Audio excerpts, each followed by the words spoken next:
Assalamualaikum warahmatullahi wabarakatuh. Apa kabar semua sahabat pecinta bola sejati? Semoga hari ini kita diberikan nikmat sehat walafiat serta rezeki yang berlimpah oleh Allah Subhanahu wa taala.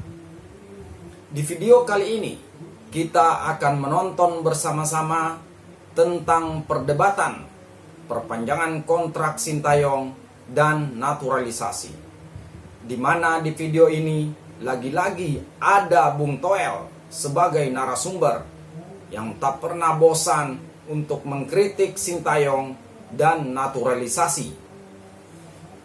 Narasi inilah yang selalu dibawakan oleh Bung Toel sebagai narasumber di setiap acara-acara debat tentang sepak bola.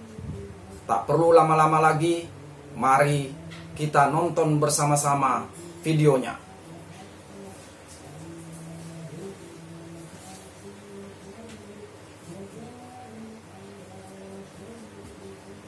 Akhirnya pertanyaan soal Coach Sintayong tetap melatih atau tidak terjawab melalui akun Instagramnya Pak Menteri. Semalam rasanya dikeluarkan. Anda bisa menerima dengan lapang dada dan jantan? Sadap sekali. Sesuai kesepakatan di atas kertas, konsekuen. PSSI harus konsekuen, perpanjang. Cuma kalau versi saya harus ada insight sepak bolanya. Karena kan kalau sekedar Insight sepak bola maksudnya? dia memenuhi target 16 besar Piala Asia. Harusnya Pak Erik tuh punya insight sepak bolanya yang kuat, baik itu secara sepak bola maupun non sepak bolanya. 16 besar Asia, fakta kan disundul Kirgistan. Disundul itu sebetulnya lolos bukan karena timnas Indonesia sendiri, tetapi didorong dibantu oleh tim lain, kan gitu.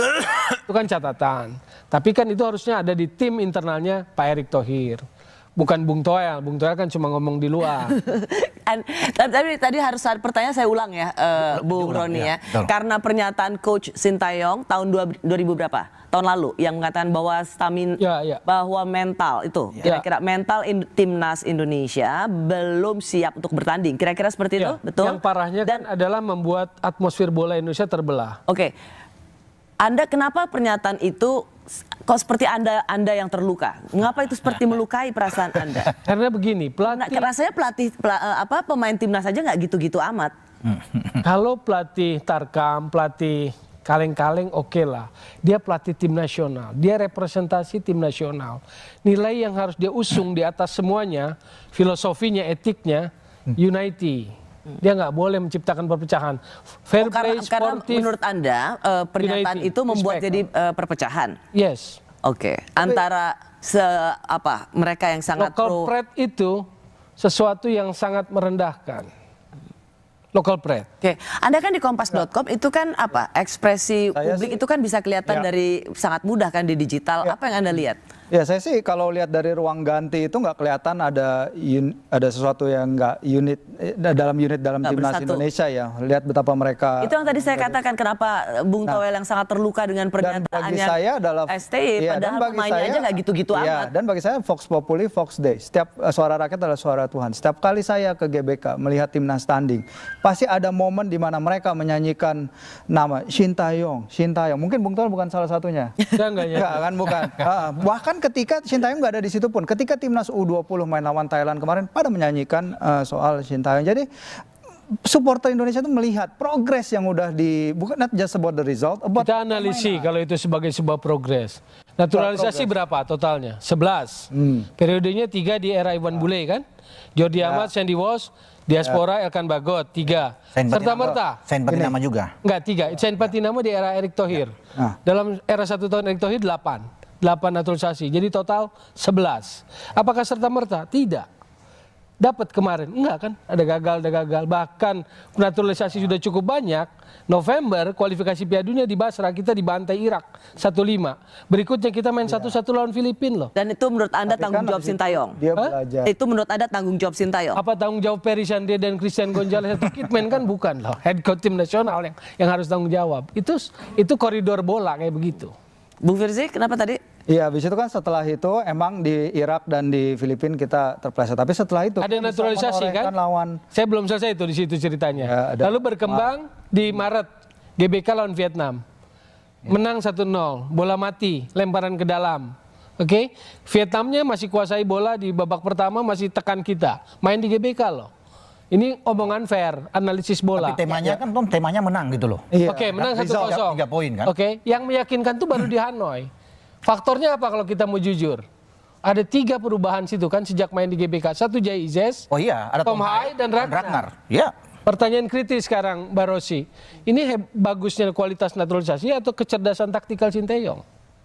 Kalau kecerdasan taktikal Sinteyong kenapa nggak dari kemarin dapat? Kenapa harus nunggu Tom Hai dan Ragnar Oratmangun? Baru kemudian bisa 3-0 di Vietnam. Ya kan? Karena mungkin main di Iya. Jakarta itu belum ada mereka kan? Yes. Kecuali Jai Isyes yang bermain. Nanti lengkap Artinya bermain di yang Hanoi. centing-centing itu berlebihan apa tidak proporsional? Proporsional saya bilang. Karena bukankah koki terbaik itu memerlukan bahan-bahan terbaik dia? Ketika untuk salah, memasak? pernah nggak dia fair mengakui bahwa ini tanggung jawabnya? Nggak pernah. Kan sepak bola ngajarin itu, fair play, sportif, unity, respect. Kalau soal pecat, perpanjang apa nggak perpanjang, urusan Erick Thohir, urusan Ketua Umum PSSI. Kan gitu. Ya, menurut saya juga Sintayong sebenarnya ini kan Bang Toel lihatnya dari sisi yang kanan ya, mungkin saya lihat dari sisi yang lain. Saya kiki kiri sih, biasa main saya kiri. Ideal ya. Kalau saya sih lihatnya ya beberapa perkembangan yang dibawakan ke timnas Indonesia. Ada yang belum progres pernah. ya Iya, dengan- dari pertama ketika Indonesia bisa bermain formasi bunglon dari 4 back, 3 back on the fly, itu belum pernah kita lakukan. Lemparan ke dalam Pratama Arhan itu sesuatu yang juga dia ciptakan dan kita juga nggak menyadari bisa melakukan itu. Ketika kita mandek lawan Jepang, emang nggak ada hasilnya, tapi dia mencoba sesuatu yang lain. Elkan jadi striker, dikirim bola-bola jauh karena kita nggak bisa melewati midfieldnya Jepang. Dia mencoba sesuatu yang out of the box, mengirim bola-bola jauh ke Elkan yang seorang back Masa kayak jadi gitu seorang out of the striker. box? Nathan dari seorang back kiri bermain jadi seorang pivot dan luar biasa banget di turnamen ini. Kalau gitu kita tanya mantan pemain, menurut bagaimana menempatkan penghargaan kita pada pelatih? Menempatkan Kan kalau melihat dari perbincangan kan biasa kan, kalau orang yang pengamat bola itu macam udah lebih hebat dari pemainnya kan gitu ya. Dulu kan Bung Peri juga sama Bung Christian kan, wah benar-benar seperti orang yang komentarin bola bisa main bola aja gitu kayaknya ya. Nah melihat seperti ini gimana? Apakah memang faktor pelatih seperti Tin STY adalah seseorang yang sangat dibutuhkan timnas saat ini? Ya untuk saat ini memang Sintayong sangat dibutuhkan untuk di timnas kita ya. Dan dia juga kalau menurut saya meskipun dia layak diperpanjang, saya katakan kontraknya diperpanjang, saya bilang layak diperpanjang. Tapi kalau pribadi saya, kalau dia layak diperpanjang, Sintayong itu memberikan sesuatu yang sejarah gitu buat Indonesia, bisa dikatakan juara atau meloloskan tim senior ke Piala Dunia. Itu bisa. Oh harus ada target. Harus ada maksudnya. target. Dan harus lebih tinggi lagi targetnya. Betul, ya, betul. Sebagai seorang pemain, kalau misalnya ada pelatih mengatakan, oh pemain timnas mentalnya tidak tadi apa yang kalimat yang membuat Takut Anda terbuka kalah terhadap sebelum STY? bertanding. Takut kalah sebelum bertanding. Apakah sebagai pemain timnas, mantan pemain timnas, kata-kata itu melukai nggak? Ya sebenarnya memang kalau seorang pelatih mengatakan seperti itu layaknya mental kita kalah sebelum bertanding itu sakit hati rasanya ya. Karena rakyat Indonesia ini rakyat pejuang semua gitu ya. Saya rasa. Oh jadi Anda bisa memahami apa yang dikatakan oleh Bung Toel ya? Bahwa itu tidak seharusnya dikatakan oleh seorang pelatih. Tidak perlu katakan. Kalau Bung Christian, karena itu juga menyangkut mental kita juga nantinya di dalam pertandingan gitu loh. Karena sudah menganggap kita tuh udah kalah bertanding gitu loh. Kalau Bung Christian? Tahu. Nggak, untuk saya, misalnya saya bicara di tim, di klub ya, kadang-kadang juga ada pelatih bicara seperti itu ya. Mungkin ada pemain, mungkin pengaruh ya, tapi ada banyak pemain que itu seperti motivasi tahu. Ini pelatih mau bicara apa? Siapa bilang itu? Kita tata ada semangat, kita buktikan sama pelatih que kita bisa tahu. Paham? Jadi buat intinya Bung Christian, kalau ada pelatih bicara seperti itu keluar tentang timnasnya yang mentalnya tidak siap, apakah sebagai seorang pemain itu bisa melemahkan semangat Anda? Untuk saya enggak. Enggak ya? Enggak, itu lebih semangat dan motivasi untuk saya. Oke. Untuk buktikan sama dia que dia salah. Terima kasih semuanya telah menonton video ini, dan saya berharap kepada para pecinta sepak bola sejati yang mau mengomentari perkataan Bung Toel, silakan ketik di kolom komentar. Wassalamualaikum warahmatullahi wabarakatuh.